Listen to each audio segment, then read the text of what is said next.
नमस्कार. मी प्राध्यापिका मेधा दाते.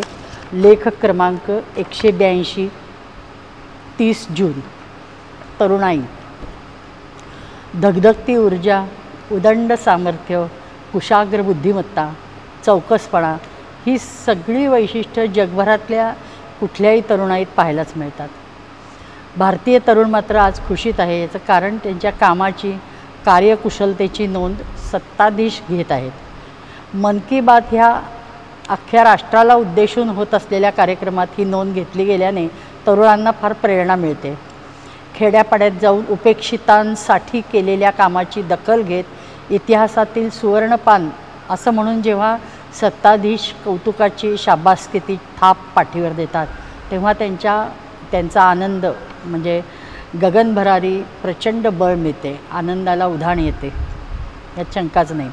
म्हणजे नजीकच्या भविष्यकाळात विश्वगुरू बनू पाहणाऱ्या भारताची पाळेमुळे भक्कम पोषण्याचे काम असे सत्ताधीश करत आहेत हे जाणवते.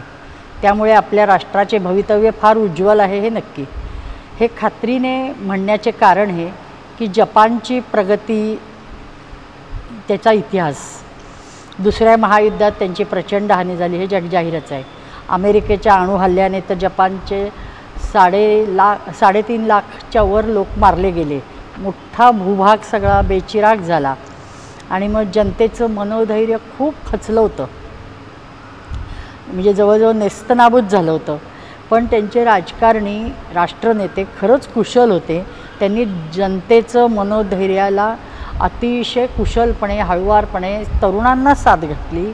तरुणांना त्यांच्या श्रेष्ठ परंपरेचे स्मरण दिले आणि आत्ता ह्या आणीबाणीच्या प्रसंगी इतिहासाचे परिशीलन करा आणि असं उत्तम कार्य, तत्पर मार्ग स्वीकारा असं सगळं लिहिणारं, त्यांना प्रेरणा देणारं अशी छोटी पुस्तिका काढली आणि त्याचा प्रचंड परिणाम झाला. आणि परिणामी पाहता पाहता राखेतून जसा उडणाऱ्या फिनिक्स पक्षाप्रमाणे जपानने गगनभरारी घेतली. आज आपल्या तरुणांना हेच सांगणे गरजेचे आहे की तथाकथित धर्म दूर सारून आपल्याकडे तर जगन्मान्य सनातन वेदांत ज्ञान आहे. प्रत्यक्ष स्वामींनी 100-150 वर्षापूर्वी पश्चिमेच्या तरुणांना सांगितल्याप्रमाणे जेव्हा सांगितलं त्यांच्यात तर काही संस्कार नसताना त्यांनी ते मान्य केले, स्वीकारले. मग आज आपले तरुणही तर शास्त्रीय पद्धतीने नीट समजावून सांगितले तर नक्की ऐकतील. या पार्श्वभूमीवर पंचसाधन आणि वेदाज्ञा तरुणांना समजवायला हव्यात. वर्षानुवर्ष मैत्रिणींना सांगून झाले माझे, काम, नोकरी, धंदा, उद्योग आहे, सगळ्यांनी त्यांचं नकारात्मक हेल न संपणारा आज तागायत आहे.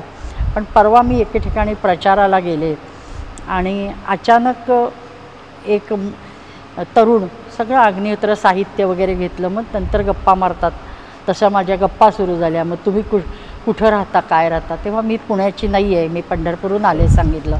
तर तो पटकन म्हणाला की हो का, माझं आजोळ पंढरपूरचं आहे. तर मग मी विचारलं आईचं नाव काय वगैरे सगळं. तर मग ती नेमकी माझी मैत्रीणच निघाली.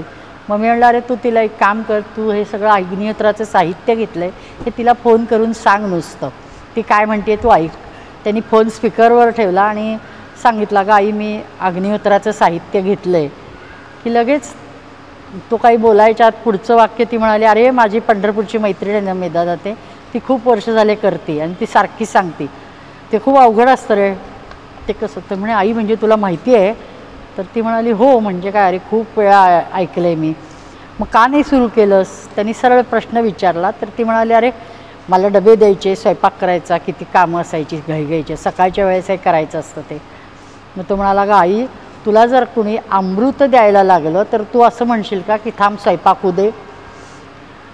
आणि पुढचा त्यांचा काय संवाद झाला तो झाला. पण मला हे वाक्य फार आवडलं की आज माणसाला हे अमृतासारखे आहे हे त्या तरुणांनी जाणलं आणि मी ते आता घेतले, तुला अधेमध्ये करावंच लागेल असं ठासून सांगितलं.